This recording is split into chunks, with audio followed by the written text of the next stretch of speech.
A group of 6 teenagers decided to sneak into an abandoned carnival that was rumored to be haunted by the ghost of a clown who died in a fire.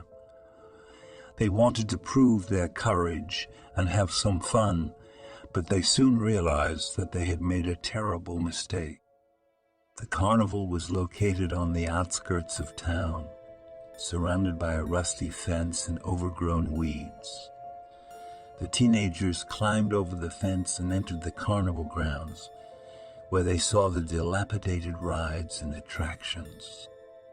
They felt a chill in the air and heard the sound of thunder in the distance. "Wow! This place is creepy," said Jake, the leader of the group. He was tall and muscular, with blonde hair and blue eyes. He wore a leather jacket and jeans and carried a flashlight. "Come on, don't be scared," said Maya, his girlfriend. She was petite and pretty, with long brown hair and green eyes. She wore a red dress and high heels and held Jake's hand. "I'm not scared," said Jake. "I'm just saying." "Let's explore," said Tyler, Jake's best friend. He was skinny and nerdy, with glasses and braces. He wore a hoodie and cargo pants and carried a backpack. "Yeah, let's see what we can find," said Lily, Tyler's girlfriend. She was cute and bubbly, with curly blonde hair and blue eyes. She wore a pink sweater and jeans and held Tyler's hand. "Maybe we'll find some treasure," said Ryan, another friend of Jake. He was short and chubby, with black hair and brown eyes. He wore a baseball cap and a t-shirt with a skull on it. "Or maybe we'll find some ghosts," said Zoe, Ryan's girlfriend.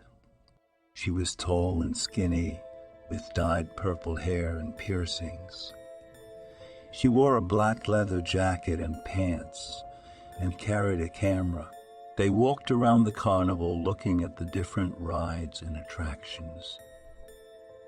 They saw a Ferris wheel, a merry-go-round, a roller coaster, a haunted house, a fun house, and many more. They also saw some booths where people could play games or buy snacks. "Hey, look at this," said Ryan, pointing to a booth that had a sign that said cotton candy. "Do you think there's any left?" "Doubt it," said Zoe. "But let's check it out anyway." They approached the booth and saw that it was empty except for a large machine that had a metal bowl filled with pink cotton candy. "Wow, there is some left," said Ryan. "I wonder if it's still good." He reached for the cotton candy, but before he could touch it, he heard a loud honk behind him. He turned around and saw a clown standing behind the booth. The clown had white face paint with red lips and nose, blue eyes that glowed in the dark green hair that stuck out in all directions, and yellow teeth that grinned wickedly.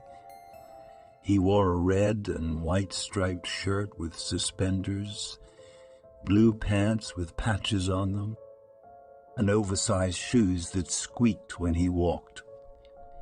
He also had a red horn in his hand that he honked again. "Hello there," the clown said in a high-pitched voice. "Welcome to my carnival. Would you like some cotton candy?"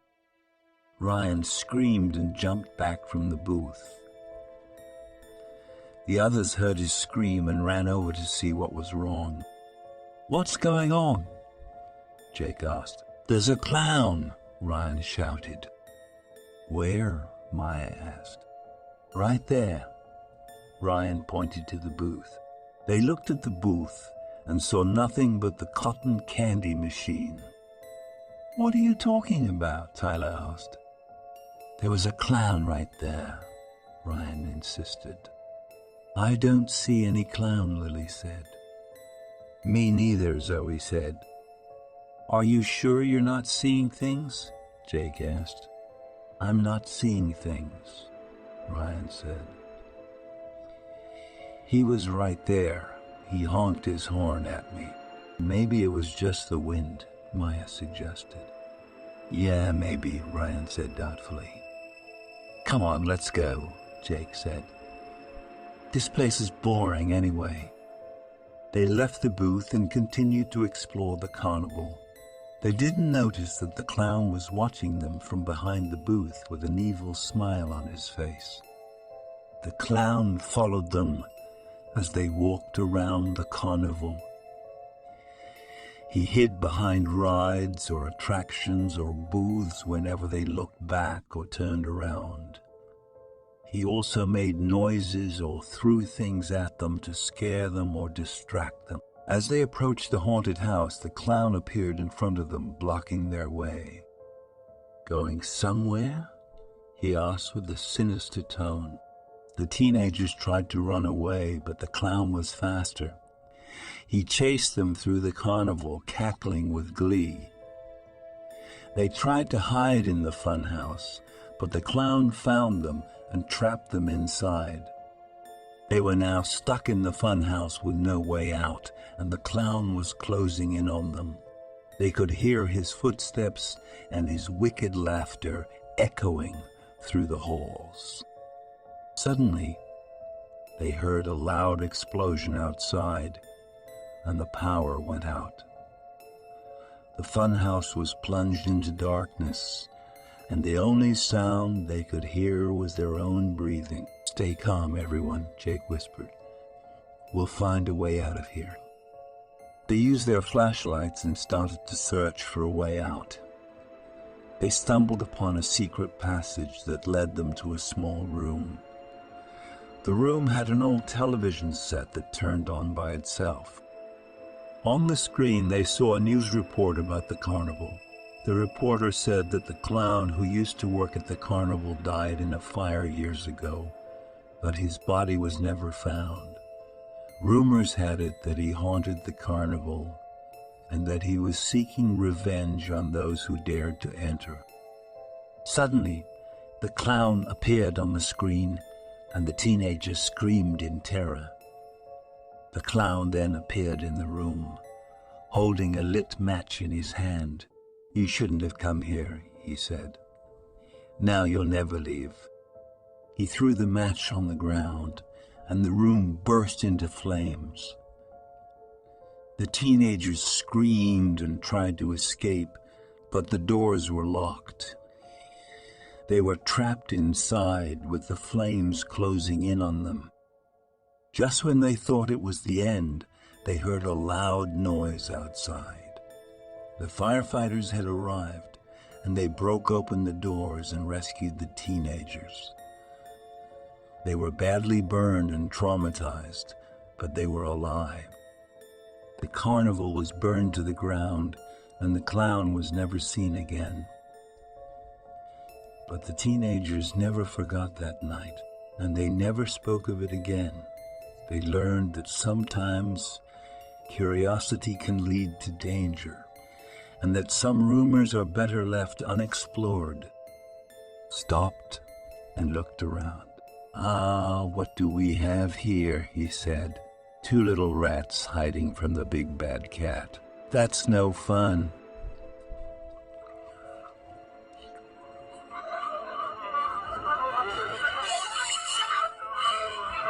Shall we? He raised his chainsaw and started to cut the boxes in half. Ben screamed as the saw cut through the wood and into his skin. He tried to push the lid open, but it was stuck. He felt the blood dripping down his face and onto his clothes. Sarah heard the screams and tried to run towards the exit, but she was too late. Bobo had heard her too. Oh, no, you don't, he said, grabbing her by the ankle. She fell to the ground, hitting her head on the metal bars. She felt dizzy and disoriented. Let's try a different game, Bobo said, dragging her towards the trampoline. Jumping. It's good for the heart, you know. He threw her onto the trampoline and started to jump next to her. He bounced higher and higher, making her feel like she was flying. But then he landed on her, crushing her ribs and lungs. She gasped for air, feeling the pain and the fear. "Please let us go," she whispered. "Oh, I will," Bobo said, standing up and wiping the sweat off his forehead. "Eventually. But not before we have some real fun. You haven't seen anything yet. There's still the knife throwing, the fire breathing, the tightrope walking. And of course the grand finale, the one you'll never forget. The one you'll never forget, the one that will make you scream for mercy." He picked up the chainsaw again and walked towards the cannon. "Say goodbye to your friend," he said, opening the lid. Ben saw the bright light and heard the explosion. He felt the shockwave and the heat. He knew Sarah was gone. He cried and prayed for his own death, but it didn't come. Bobo walked towards him, smiling. "Now, it's your turn," he said. "Let's play a game." He threw the chainsaw aside and picked up a hammer. "Let's see how many nails I can drive into your skull before you die." Ben closed his eyes, waiting for the end. But it didn't come. Instead, he heard a different sound. The sound of sirens. The sound of rescue. The sound of hope. The police had arrived. They had seen the car, the fence, the broken lock. They had followed the screams, the laughter, the music. They had found the abandoned carnival, and they had saved him. Bobo tried to run, but he was caught and arrested. The other teenagers were found safe and sound, hiding in the haunted house and the Ferris wheel. They were traumatized but alive. Ben was taken to the hospital, where he received medical and psychological care. He was diagnosed with PETS and survivor's guilt. He was haunted by the memories of that night, by the faces of his friends, by the voice of Bobo. He tried to forget, to move on, to live, but he couldn't. The abandoned carnival had left a mark on him, a scar on his soul, a scar that would never heal. For just $3 a month, you can have your name featured in my YouTube videos and descriptions. Not only will you be supporting my channel, but you'll also be immortalized in the credits of my content. If you're looking for something a bit more personalized, consider becoming a $25 a month patron. I'll voice your stories and bring them to life on my channel. Create a special drawing just for you, or even write a unique story tailored to your interests. So don't hesitate. Join my patron community today and help me keep the spooky stories coming. And remember, together we can save each other from the YouTube algorithm. Thank you for your support.